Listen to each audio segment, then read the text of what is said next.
जरा बताइए कैसे नतीजे आ रहे हैं रिलायंस के? देखिए, रिलायंस के नतीजे ठीक-ठाक रहेंगे, कोई बड़े फायरवर्क्स आपको देखने नहीं मिल सकते। जो भी सपोर्ट मिलेगा वो खासकर जियो का कारोबार जो है वहाँ से मिलेगा। इसके अलावा रिफाइनिंग कारोबार जो है वहाँ पे ठीक-ठाक प्रदर्शन रहने वाला है। पहले मैं आपको नंबर्स बता देता हूँ। आय में हमारा अनुमान है 4.5% के आसपास की बढ़ोतरी होगी। एबिटा में भी उतनी ही बढ़ोतरी होगी। मार्जिन्स अगर आप देखेंगे तो 16.9% से बढ़ के करीब 17.2% के आसपास आ सकते हैं, यानी करीब 30 बेसिस पॉइंट के आसपास की बढ़ोतरी यहाँ पे होगी। और कंपनी का मुनाफा जो है वहाँ पे करीब 10 से 11% के आसपास की बढ़ोतरी का अनुमान लगाया जा रहा है। 18,337 करोड़ रुपए के आसपास ये आएगा। खासकर जियो का कारोबार अगर आप देखेंगे तो जो टैरिफ हाइक्स कंपनी ने लिए थे इसके पहले, उसका इम्पैक्ट देखने मिलेगा। और यहाँ पे आय और एबिटा में 5-5% के आसपास की बढ़ोतरी। आरपू जो है उसमें 6% के आसपास की बढ़ोतरी होगी। 195 से बढ़ के करीब 206 के आसपास जो है इस कंपनी का आरपू जो है वो जा सकता है। जहाँ तक कंपनी के बाकी कारोबार की बात करें तो ऑयल टू केमिकल कारोबार जो है वहाँ पे प्रदर्शन थोड़ा बहुत कमजोर ही रहने वाला है। कोई बड़े फायरवर्क्स की उम्मीद वहाँ पे भी नहीं है।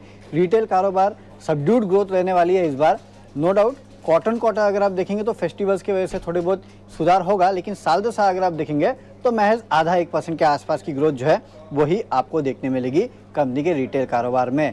पेटकेम दबाव में रहने वाला है। रिफाइनिंग में अच्छी खासी बढ़ोतरी हो सकती है और जीआरएम्स में बढ़ोतरी होगी, क्योंकि इस बार जो सिंगापुर जीआरएम्स है कॉटन वहाँ करीब 38% के आसपास की बढ़ोतरी देखने मिली थी। तो यहाँ पे आप नजर रखिएगा कि किस तरह के जीआरएम्स रिलायंस क्लॉक करता है। बाकी अगर आप देखेंगे ठीक ठाक नतीजे रहेंगे। जियो का प्रदर्शन अच्छा होगा, रिटेल का प्रदर्शन धीमा रहने वाला है इस बार। रिटेल का प्रदर्शन थोड़ा धीमा इसलिए भी रहेगा क्योंकि इन्फ्लेशनरी प्रेशर है और डिस्क्रिशनरी इनकम कम है। हम सरकार से रिक्वेस्ट भी करते हैं कि इस बजट के अंदर और कुछ हो ना हो, कोई इंफ्रा, कोई रेलवेज, ऐसी जो बड़ी बड़ी थीम्स हैं, भले उन ना भी हम सुने, कम से कम ये थीम जरूर सुने कि सरकार टैक्स को रैशनल कर रही है काफ़ी हद तक और डिस्क्रिशनरी इनकम को बढ़ा रही है। उसमें सबका साथ सबका विकास छुपा हुआ है। आई होप उसमें रिलायंस इंडस्ट्रीज़ का हिस्सा है, रिलायंस रिटेल, वो भी काफ़ी अच्छा कर सकता है। बट स्टिल उसके नंबर अभी थोड़े प्रेशर में आएंगे। परदेव जी, जरा रिलायंस के बारे में बताइए, आपको कुछ दिख रहा है ट्रेड करने लायक रिलायंस में?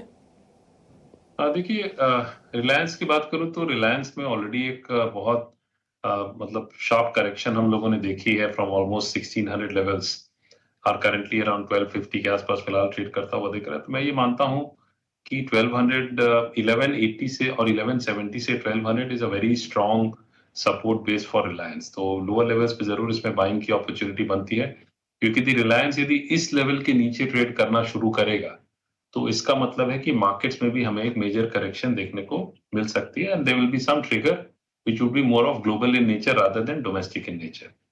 हैविंग सेड दैट, अपसाइड जो है रिलायंस में वो करीब 1330 1350 का एक रेंज है, बिकॉज जो रिलायंस की जो चार्ट स्ट्रक्चर है, चाहे वो लॉन्ग टर्म में बात करूं या इंटरमीडिएट टर्म ट्रेंड की बात करूं, तो वहां कहीं ना कहीं हायर लेवल्स पे सेलिंग प्रेशर है। तो 1200 ऑन द डाउन साइड और 1350 ऑन द अपसाइड, ये रेंज में फिलहाल रिलायंस ट्रेड करता हुआ दिख रहा है। लोअर लेवल्स में जरूर इसमें बाइंग की अपॉर्चुनिटी बनती है।